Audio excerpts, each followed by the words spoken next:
Tahun ini bahkan belum setengah jalan, tapi sudah banyak misteri yang belum terpecahkan. Seperti orang-orang yang hilang, perampokan yang belum terpecahkan, dan penemuan arkeologi yang tampaknya tidak masuk akal. Pada akhir tahun, beberapa kasus ini mungkin akan terpecahkan. Tapi untuk saat ini, penelitian masih berlangsung untuk menemukan jawaban yang sejauh ini masih sulit ditemukan. Nomor 10. Ashanti Ruth yang berusia 42 tahun berasal dari Palestine, Texas, tidak pernah terlihat atau terdengar kabarnya oleh teman maupun keluarganya sejak Maret 2026. Kasusnya masih terbuka, tetapi hingga saat ini sangat sedikit petunjuk yang ditemukan untuk menunjukkan apa yang terjadi padanya. Seperti yang sering terjadi dalam penyelidikan orang hilang, Ashanti tinggal di lingkungan yang menurut keluarganya buruk. Keluarganya mulai khawatir akan kesehatan dan keselamatannya, sehingga mereka memutuskan untuk turun tangan. Pada tanggal 3 Maret, sepupunya mengemudi dari Fort Lee ke Palestine, di mana ia menilai kondisi tempat tinggal Ashanti. Dia menyadari bahwa Ashanti perlu dipindahkan dari lingkungan itu dan menawarkan untuk membawanya kembali ke Fort Lee bersamanya agar dia bisa bertemu dengan anggota keluarga lainnya. Masih belum diketahui apakah Ashanti setuju untuk ikut dengannya atau tidak, karena perjalanan kembali ke Fort Lee digambarkan penuh emosi dan tidak stabil, sehingga beberapa orang percaya bahwa dia ingin tetap di tempatnya dan campur tangan keluarganya membuatnya marah. Namun ini masih murni spekulasi. Sepupunya kemudian memberitahu polisi bahwa setelah dia menjemput Ashanti, mereka pergi ke restoran McDonald's untuk membeli makanan. Dan saat mereka berada di sana, Ashanti tampak sangat bersemangat. Mereka berbicara dan tertawa selama beberapa saat sebelum berangkat lagi. Semua ini berubah begitu mereka tiba di Fort Lee. Diketahui bahwa Ashanti menjadi kesal karena sesuatu dan dia meninggalkan apartemen tanpa memberitahu apa rencananya. Sepupunya segera menghubungi polisi yang langsung datang ke lokasi kejadian. Mereka berhasil menemukannya dan setelah berbicara dengannya beberapa saat, mereka pergi karena mereka tidak bisa memaksanya untuk kembali ke apartemen. Namun dia tetap kembali ke apartemen itu dan tiba di sana pada pukul 4.30 pagi. Dia terlihat di tempat parkir gedung pada saat itu dan para saksi melaporkan bahwa dia kemudian kembali berjalan pergi. Itu adalah terakhir kalinya dia terlihat dan sepupunya kembali menghubungi polisi ketika dia tidak bisa ditemukan. Kali ini laporan orang hilang dibuat, tetapi meskipun area sekitar telah dicari secara menyeluruh, tidak ada tanda-tanda dirinya yang ditemukan. Polisi sekarang meminta siapapun yang telah melihat Ashanti untuk melapor agar pergerakan terakhirnya bisa diketahui, yang mungkin dapat membantu menemukannya. Keluarganya tetap berharap bahwa dia pada akhirnya akan ditemukan karena tidak ada indikasi tindakan kriminal yang ditemukan dalam kasusnya. Sementara itu, deskripsi tentang Ashanti telah disebarluaskan. Keluarganya mengatakan dia memiliki rambut coklat dan mata coklat, tinggi 5 kaki 7 inci dan berat sekitar 160 pon. Dia juga dapat dikenali dari tato Betty Boop di lengan kirinya yang warnanya biru muda. Dia juga memiliki tato 3 nama dengan gambar sayap di lengan kanannya. Saat dia pergi dari apartemen hari itu, dia mengenakan kaos merah dengan potongan, jaket hitam berlapis bulu, celana jogger capri ungu bergambar Rugrats, dan sepatu hitam. Dia membawa tas pinggang dan keluarganya mengatakan dia menyimpan kartu identitasnya di dalam tas itu. Siapapun yang memiliki informasi yang dapat membantu menemukannya diminta untuk menghubungi kantor resmi Konstabel Kabupaten Kaufman, Distrik 2 di 4693 764600 dengan menyebutkan nomor kasus lembaga 260329. Nomor kasusnya adalah MP156235. Nomor 9. Keluarga Jennifer McCormick yang berusia 55 tahun telah memberitahu polisi bahwa dia mungkin sedang mengalami krisis kesehatan mental. Karena tidak seperti biasanya, dia meninggalkan rumah keluarganya tanpa memberitahu siapapun apa rencananya. Hal yang paling membuat semua orang yang terlibat dalam kasus Jennifer merasa khawatir adalah kenyataan bahwa dia sangat bergantung pada bantuan keluarganya, karena dia memiliki sindrom Down yang tetap membuatnya mampu berfungsi dengan baik. Ini berarti bahwa meskipun dia mampu berfungsi dengan baik dalam sebagian besar tugas sehari-hari, dia mungkin akan kesulitan menjaga dirinya sendiri tanpa bantuan. Oleh karena itu, para penyelidik telah menyatakan bahwa sangat penting untuk segera menemukannya, agar dia bisa dipulangkan dengan selamat ke rumah keluarganya di Blok 8000 West 80 Drive di Alamo Township, Michigan. Keluarganya percaya bahwa dia meninggalkan rumah pada pukul 17.30 tanggal 13 Mei 2026. Dan ketika dia tidak kembali ke rumah, mereka menjadi sangat khawatir.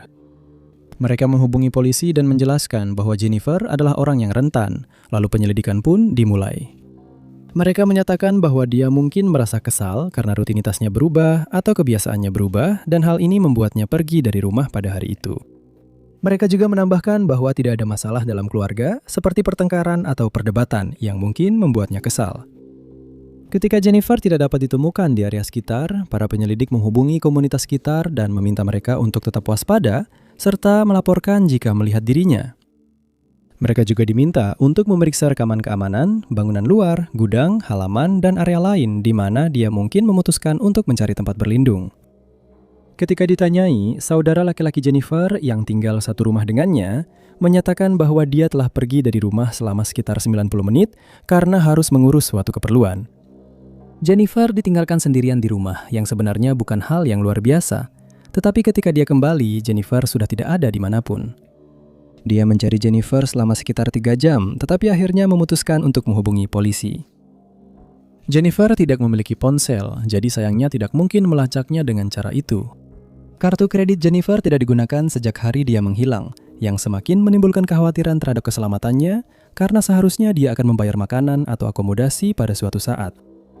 Ketika berita tentang hilangnya Jennifer tersebar, masyarakat sekitar berkumpul dan mengorganisir upaya pencarian yang tetap dilakukan meskipun hujan deras melanda daerah tersebut. Puluhan ekar telah disisir, tetapi tidak ditemukan tanda-tanda keberadaan Jennifer atau petunjuk apapun tentang di mana dia berada. Ada juga spekulasi bahwa Jennifer hanya memutuskan untuk berjalan-jalan dan kemudian menjadi bingung atau kehilangan orientasi, sehingga dia tidak bisa menemukan jalan pulang. Tidak diduga ada unsur kejahatan dalam kasusnya, dan keluarganya telah bersumpah untuk terus mencarinya sampai mereka menemukan jawaban. Jennifer digambarkan memiliki rambut coklat dan mata biru dengan tinggi sekitar 4 kaki 8 inci dan berat 150 pon. Dia terakhir kali terlihat mengenakan sweater merah berkancing, celana hitam, dan sepatu bot hitam. Saudaranya menambahkan bahwa dia membawa tas tangan hitam bersamanya serta boneka Minnie Mouse atau Mickey Mouse. Jika Anda atau siapapun yang Anda kenal memiliki informasi tentang keberadaan Jennifer, Anda diminta untuk menghubungi Kalamazoo Dispatch Authority di 26 948 88 911 nomor 8. Bukan hal yang tidak biasa jika kendaraan orang hilang ditemukan kosong beberapa waktu setelah mereka dilaporkan hilang. Namun dalam beberapa kasus, penemuan kendaraan justru menimbulkan kekhawatiran lebih besar, bahkan memunculkan lebih banyak pertanyaan tentang apa yang mungkin terjadi pada mereka. Inilah yang terjadi dalam kasus hilangnya Lee Berhard Longmire Jr. yang berusia 38 tahun berasal dari Muskegon, Michigan, dan yang tidak terlihat lagi sejak Februari 2026. Pada tanggal 28 Februari, Lee menghabiskan waktu di rumah pacarnya di Muskegon, yang merupakan tempat terakhir dia terlihat. Pacarnya melaporkan bahwa ketika Lee memutuskan untuk pergi, dia masuk ke dalam jeepnya dan mengatakan bahwa dia berencana untuk pergi ke rumah neneknya. Masih belum diketahui apa yang terjadi pada Lee setelah dia pergi malam itu. Dia tidak pernah sampai di rumah neneknya dan sejak saat itu tidak pernah menghubungi teman atau keluarganya. Apa yang terjadi selanjutnya membuat para penyelidik dan keluarganya sangat khawatir.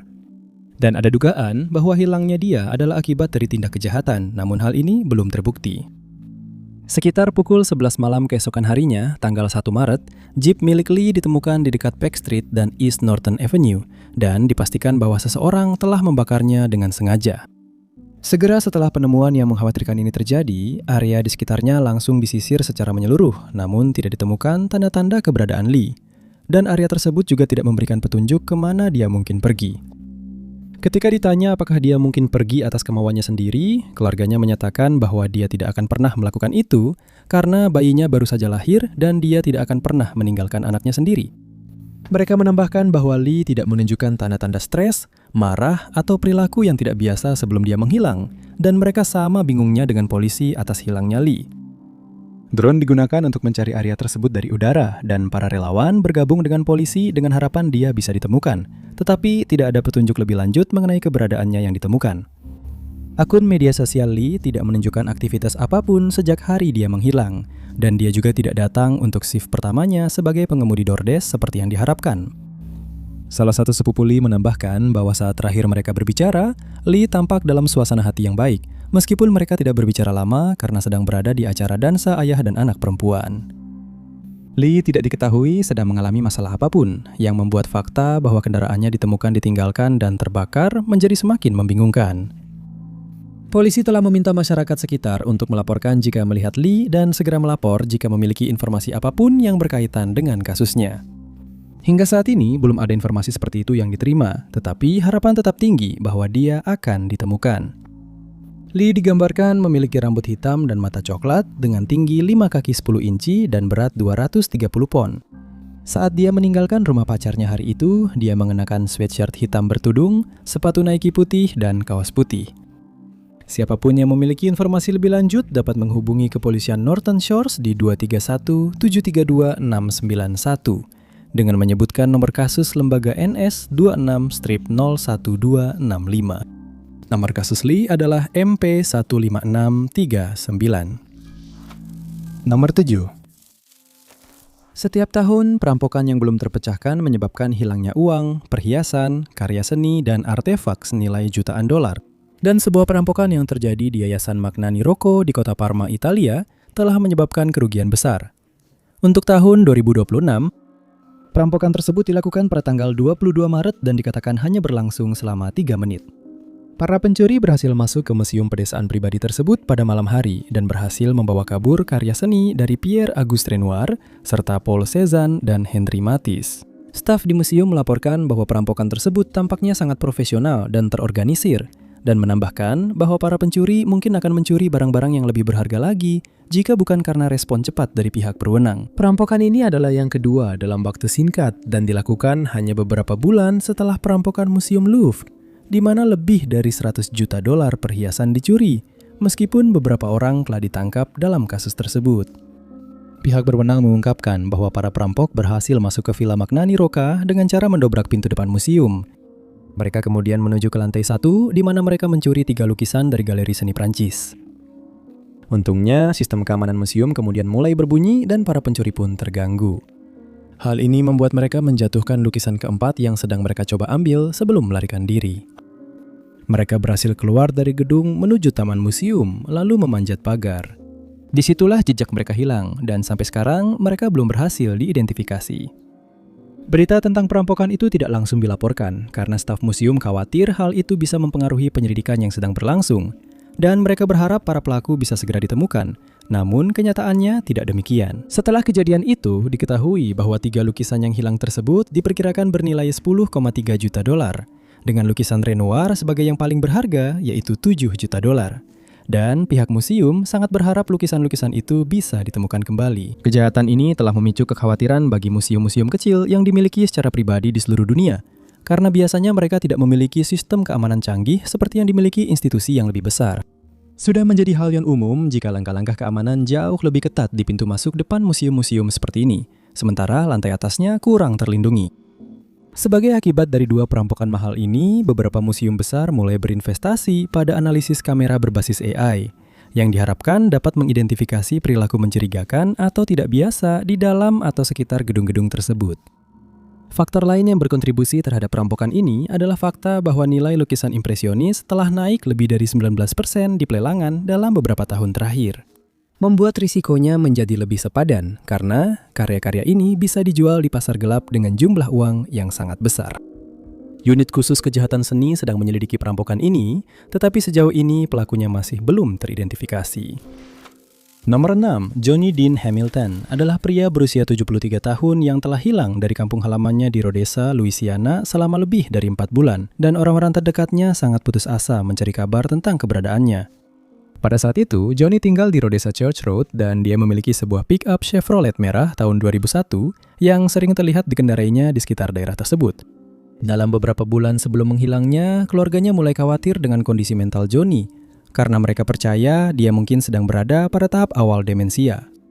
Setiap kali seseorang yang menderita kondisi ini hilang, sangat penting untuk segera ditemukan secepat mungkin, karena mereka sangat rentan saat sendirian di luar sana dan bisa dengan mudah dimanfaatkan oleh orang yang berniat jahat. Pada tanggal 5 Januari 2026, Johnny diketahui berada di rumahnya karena dia terlihat di sana oleh setidaknya 1 saksi sekitar pukul 12.45 siang. Dia kemudian terlihat masuk ke truknya dan pergi, dan sejak saat itu, dia tidak lagi berhubungan dengan siapapun yang dikenalnya. Dia tidak pernah memberitahu siapapun apa rencananya hari itu, jadi pihak berwenang tidak yakin harus mulai mencari di mana. Keluarganya melaporkan kondisi medisnya kepada polisi saat mereka membuat laporan orang hilang, Tetapi masih belum jelas apakah dia perlu mengonsumsi obat tertentu setiap hari. Beberapa saksi melapor bahwa Johnny telah memberitahu mereka bahwa dia mungkin mempertimbangkan untuk pergi ke Texarkana, di mana dia berencana menjual beberapa besi tua, tetapi tidak ada yang yakin seberapa serius niatnya. Fakta bahwa dia memutuskan untuk pergi dari rumah sendirian membuat orang-orang terdekatnya bingung karena Johnny biasanya meminta temannya untuk melantarnya kemanapun dia perlu pergi. Hal ini menimbulkan dugaan bahwa dia mungkin sedang bingung hari itu dan mungkin tersesat setelah meninggalkan rumah. Teori bahwa dia mungkin mencoba mengemudi ke Texarkana semakin kuat pada tanggal 18 Februari ketika truk pickupnya ditemukan dalam keadaan ditinggalkan sekitar 40 mil dari rumahnya di Nicks Creek, Texarkana. Akibatnya, lahan seluas 35 ekar di sekitarnya disisir secara menyeluruh, tetapi tidak ditemukan petunjuk apapun dan keberadaan Johnny tidak dapat dipastikan. Putrinya, Lasanya, mengatakan kepada sebuah media bahwa dia dan anggota keluarga lainnya awalnya mengira bahwa ayahnya pergi keluar untuk menjalankan suatu keperluan. Mereka tahu bahwa dia telah menghubungi seorang teman untuk mengantarnya seperti biasa, tetapi ketika truknya masih belum ditemukan pada hari itu juga, mereka mulai khawatir. Dia menambahkan bahwa ketika dia meninggalkan rumah pagi itu, dia mengira Johnny sedang menunggu temannya, tetapi ternyata dia pergi sebelum temannya datang. Dia yakin bahwa seseorang di daerah tersebut atau di dekat Texarkana pasti telah melihat sesuatu, dan dia mendesak mereka untuk melapor agar penyelidikan atas hilangnya ayahnya bisa berlanjut. Johnny digambarkan memiliki rambut putih dan mata coklat, tingginya 5 kaki 11 inci dan beratnya 180 pon. Ketika terakhir kali dia terlihat di rumah, dia mengenakan kemeja kuning dengan garis-garis biru dan celana berwarna gelap. Siapapun yang memiliki informasi tentang keberadaannya atau yang dapat menambahkan informasi pada kasus Johnny, diimbau untuk menghubungi kantor Sheriff Caddo Parish di 3185-849-034. Nomor kasusnya adalah MP 154-333. Nomor 5. Selama berabad-abad, para arkeolog dibuat bingung oleh sejumlah temuan mereka, seringkali tentang keberadaan peradaban kuno dan cara mereka menjalani kehidupan sehari-hari. Beberapa membangun struktur yang tampaknya tidak memiliki tujuan yang jelas. Yang lain membuat tembikar dan perhiasan yang rumit dari bahan-bahan yang dianggap belum ada pada masa itu. Dan yang lain benar-benar menghilang tanpa penjelasan, tidak pernah terlihat lagi. Penemuan-penemuan seperti ini terjadi lebih sering daripada yang mungkin Anda kira, seperti yang dibuktikan dengan penemuan terowongan misterius di Yerusalem pada tahun 2026. Para arkeolog dari Otoritas Barang Antik Israel sedang menggali sebuah situs di dekat kibuts yang disebut Ramat Rachel ketika mereka menemukan sebuah terowongan bawah tanah yang berasal dari ribuan tahun yang lalu. Sebuah kawasan pemukiman baru direncanakan akan dibangun di area ini, dan kawasan tersebut akan terdiri dari lebih dari 480 rumah, properti komersial, dan sekolah.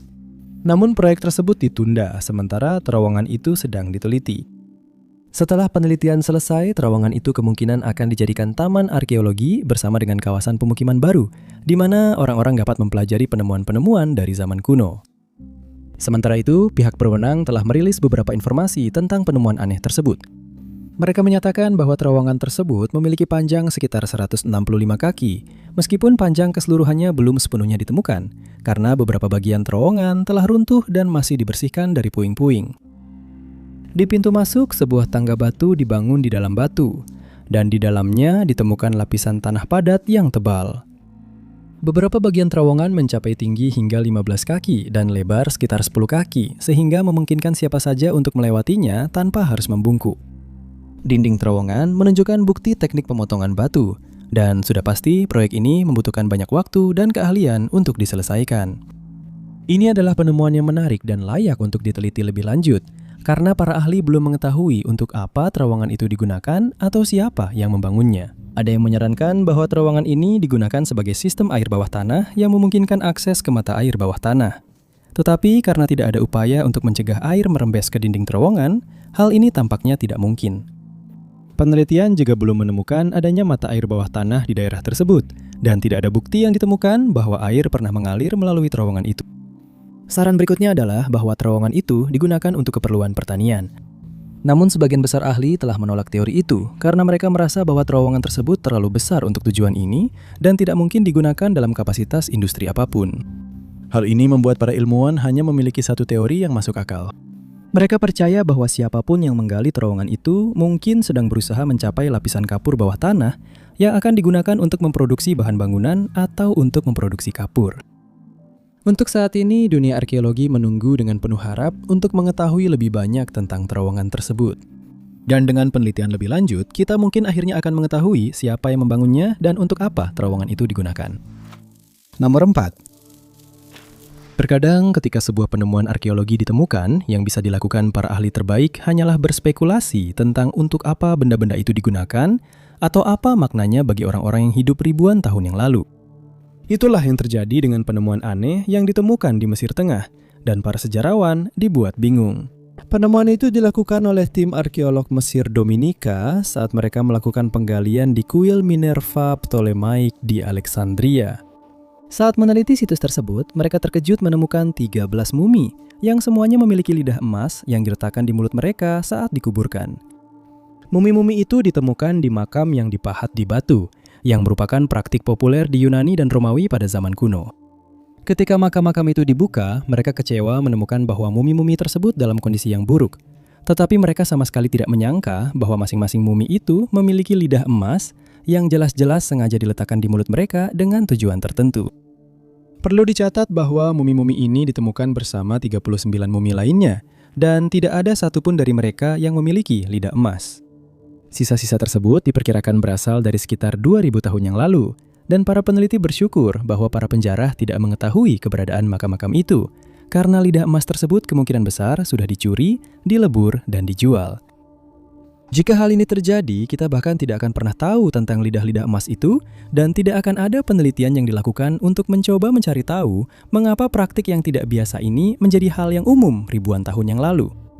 Penjelasan yang paling mungkin untuk hal ini adalah bahwa orang Mesir kuno percaya bahwa meletakkan jimat emas di lidah orang yang telah meninggal akan memungkinkan mereka berbicara kepada Osiris, dewa dunia bawah dan hakim bagi siapapun yang tiba di sana. Lidah-lidah emas itu memang sangat menarik, tetapi beberapa artefak lain juga ditemukan di lokasi tersebut. Di antara benda-benda yang diambil dari makam tersebut terdapat teks ritual, karya seni, prasasti, skarab, jimat, kendi, dan benda-benda emas lainnya seperti kuku emas. Mereka juga menemukan 4 sarkofagus, semuanya masih utuh dan terbuat dari batu kapur.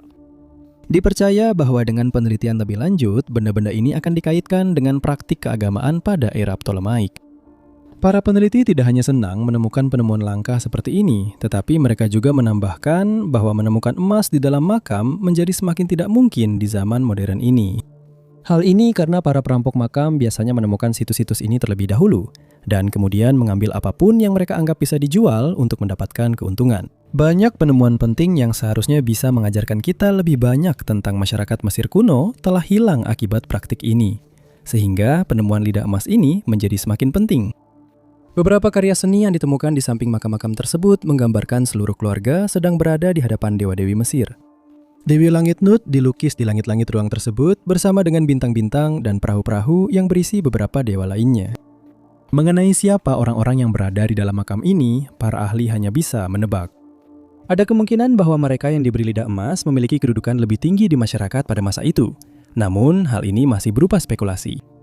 Situs ini akan terus dipelajari untuk beberapa waktu ke depan dengan harapan para ilmuwan dapat mempelajari lebih banyak tentang komunitas ini dan ritual pemakaman mereka, serta praktik keagamaan mereka.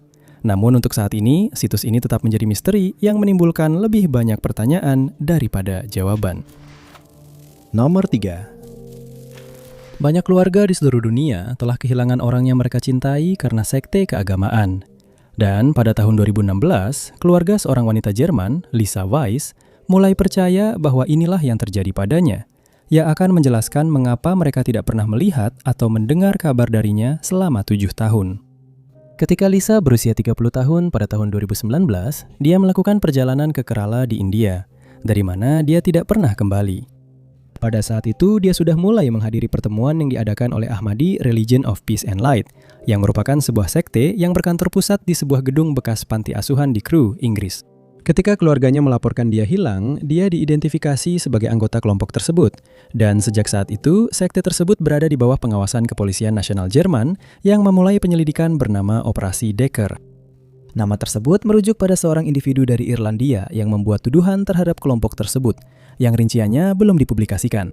Namun selama operasi, individu-individu dari dalam sekte menjadi target, tetapi rincian penyelidikannya tetap tidak diketahui.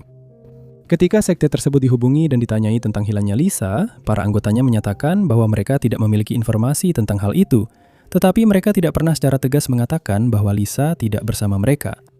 Mereka hanya merujuk pada hilangnya Lisa yang menurut pandangan mereka tidak pernah terjadi, karena mereka percaya bahwa dia berada di tempat yang seharusnya.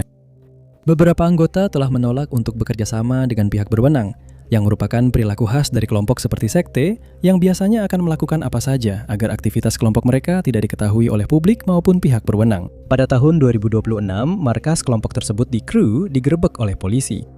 Ketika mantan suami Lisa, Abdel Rahman Hashem, mengetahui tentang hal ini, dia berharap akhirnya akan mendapat kabar tentang apa yang terjadi pada Lisa.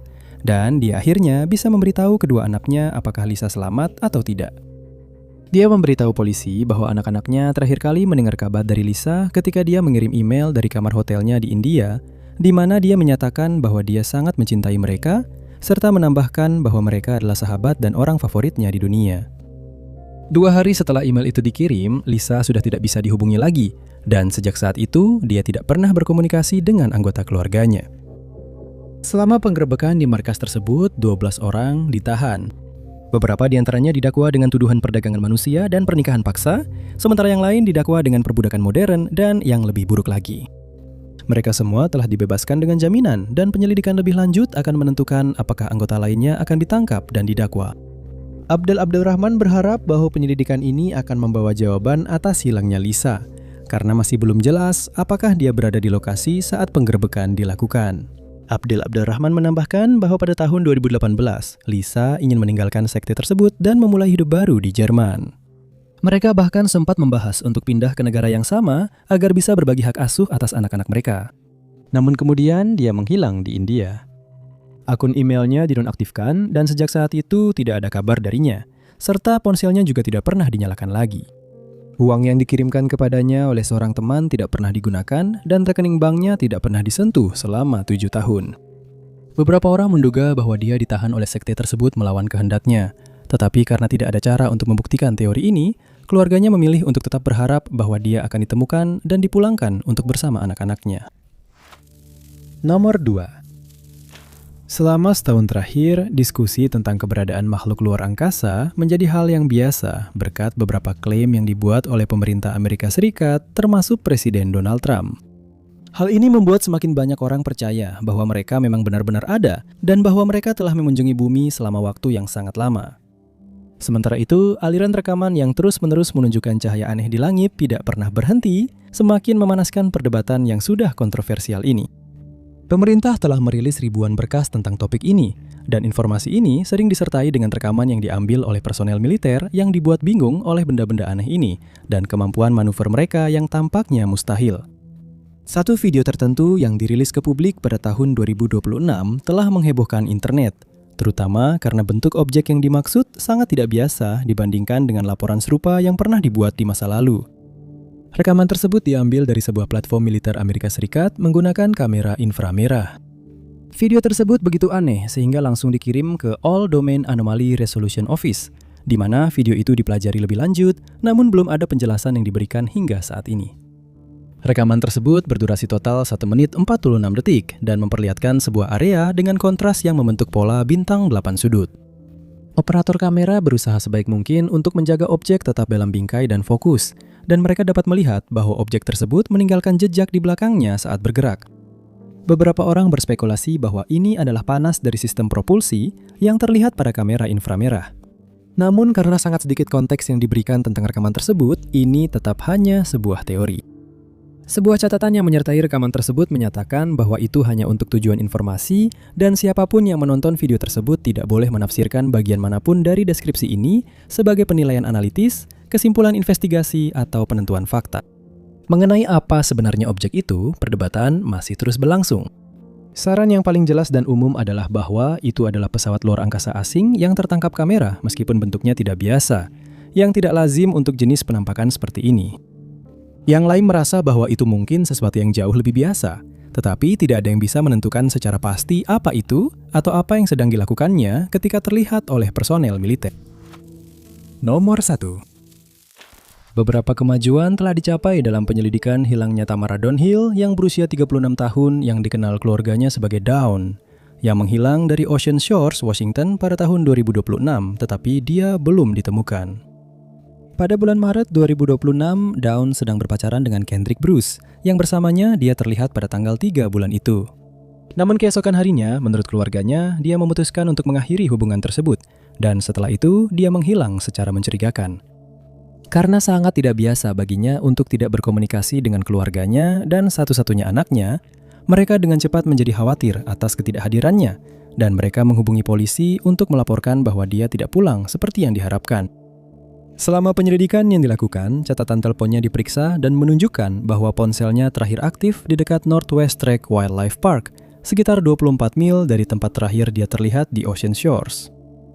Keluarga Dawn sangat cemas saat mereka memikirkan segala kemungkinan yang mungkin menyebabkan kehilangannya. Dan pada tanggal 28 Maret, kekhawatiran mereka semakin bertambah ketika pembayaran Cash App sebesar $150 dilakukan dari akun Dawn ke Kendricks. Pencarian dilakukan di area-area tempat dia biasanya menghabiskan waktu, tetapi tidak ada tanda-tanda Dawn ditemukan dan tidak ada yang melaporkan pernah melihatnya.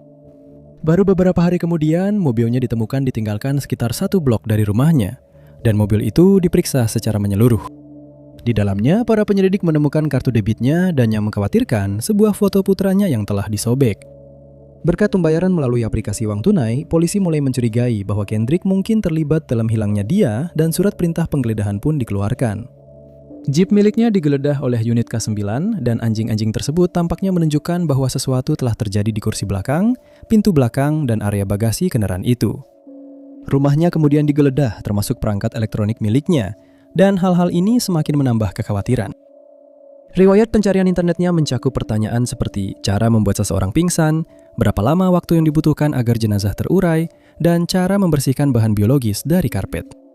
Dia juga melakukan riset tentang rigor mortis, yang membuat para penyelidik percaya bahwa dia sedang berusaha menutupi kejahatan serius. Langkah selanjutnya adalah menggeledah apartemen Dawn untuk mencari petunjuk tentang apa yang mungkin terjadi padanya. Surat izin penggeledahan dikeluarkan dan di dalam apartemen, para penyelidik menemukan beberapa area yang tampaknya mengandung materi biologis. Kendrick segera ditangkap dan didakwa atas hilangnya Dawn, tetapi dia belum mengungkapkan apakah dia bertanggung jawab atau di mana keberadaan Dawn. Saat ini dia ditahan dengan jaminan $2 juta dan hanya waktu yang akan menjawab apakah tuduhan tambahan akan diajukan terhadapnya seiring berjalannya penyelidikan. Tetangga Dawn menyatakan bahwa dia sudah lebih dari sebulan tidak melihat atau mendengar kabar dari Dawn. Teman-temannya menambahkan bahwa hubungan antara Dawn dan Kendrick seringkali penuh pertengkaran dan bahwa Kendrick pernah melakukan kekerasan fisik terhadapnya. Mereka juga menuduh Kendrick mengirim pesan teks dengan berpura-pura menjadi Dawn, dan dicatat bahwa mobilnya tampak sangat bersih ketika terlihat tak lama setelah Dawn menghilang. Kendrick dijadwalkan untuk hadir di pengadilan pada tanggal 10 Juni, namun sementara itu penyelidikan masih terus berlangsung. Siapapun yang dapat memberikan informasi tambahan terkait kasus ini, silakan hubungi Departemen Kepolisian Tacoma di 253 2874 455 dengan menyebutkan nomor kasus 2600 900 684 atau berbicara langsung dengan Detektif Randy Frisbee dari Departemen Kepolisian Tacoma di 2535 91 5950. Terima kasih banyak sudah menonton. Jika Anda menyukai video ini, jangan lupa tekan tombol suka. Juga jangan lupa untuk berlangganan dan klik lonceng notifikasi agar tetap update dengan semua unggahan kami berikutnya. Nama saya Top 5 Anons dan sampai jumpa di video berikutnya.